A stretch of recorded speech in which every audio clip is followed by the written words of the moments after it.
volumes that was then, but we prepared place for the next years. And it was enough for 20 next years when foreign constantly came into the library and we had space for them, because in every shelf we left a little space for additional sforim.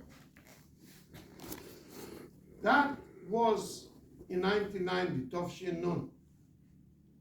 It was enough for the sforim that came in for the next 20 years, till 2010, till Tovshin Ein. 10 years ago, 12 years ago, the place was packed already. Another 20, 30,000 volumes came in, and they had place, but it was finally packed. Again, I didn't know what to do. Now, Sforim is coming. Only from Eretz Yisrael there is many Wolf runs the Keos store. So everyone in Eretz Yisrael that has a sefer that wants to donate to the library, rather than sending it by mail or with someone that goes here, he leaves it in the store of many of Keos. And whenever there is a shipment of Keos from there to here, tens of boxes of Sforim are coming in here.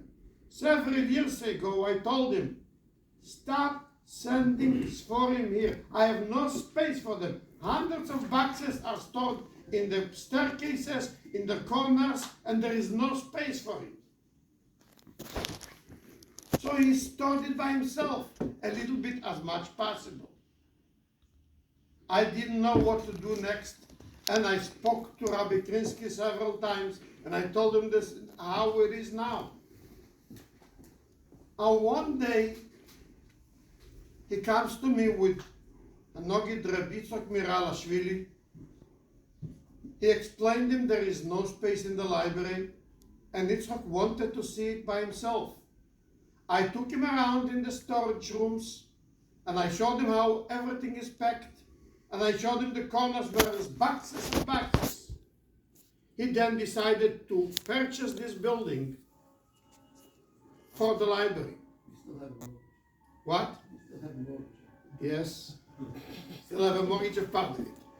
Yes. No deal. Yes. I showed him, he purchased it, and the building has 3 floors. We don't need yet 3 floors. We needed 1 floor for the sforim that are coming. So he said then, therefore, the first floor should be for the living quarters of Rabbi Elkan. And the second floor should be a connection to the library. In the basement floor, the ground floor, there is the offices of the yeshiva.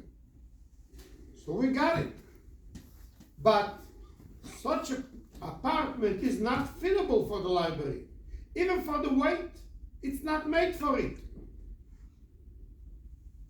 We had to take out the whole floor and put new beams from wall to wall to keep the weight that the books will have. I sat with Lazel, we discussed it.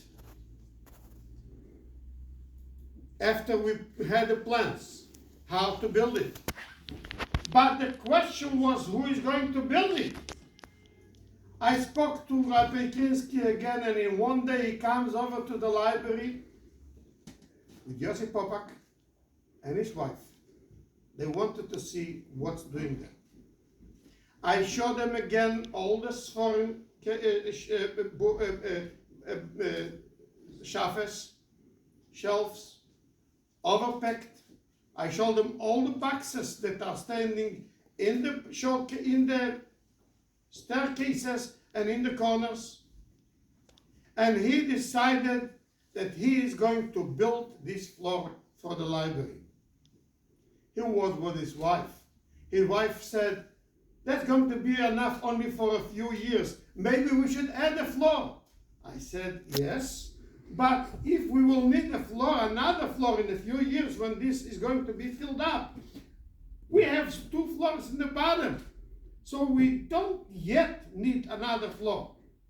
But at least this floor, he took it on himself. He didn't want any shooting. He took it on himself from the beginning till the end. Here we are. Here we are today, standing here in the Chanukah Sabayis, Anhei Tevis, with new floor built with new beams for the weight of the Sforim, with a nice floor on top of it, new walls, new ceiling, and everything new. Even the extension of 770. This extension is, like the Rabbi said, it has to be in 770, but maybe next building should be adjacent to it. Well, the height is not proper, so we needed a ramp.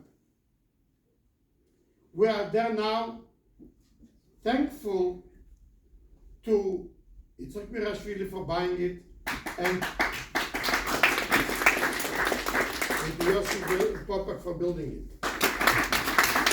Rabbi Krinsky was the one to get both of them involved. I would ask Rabbi Krinsky to say a few words.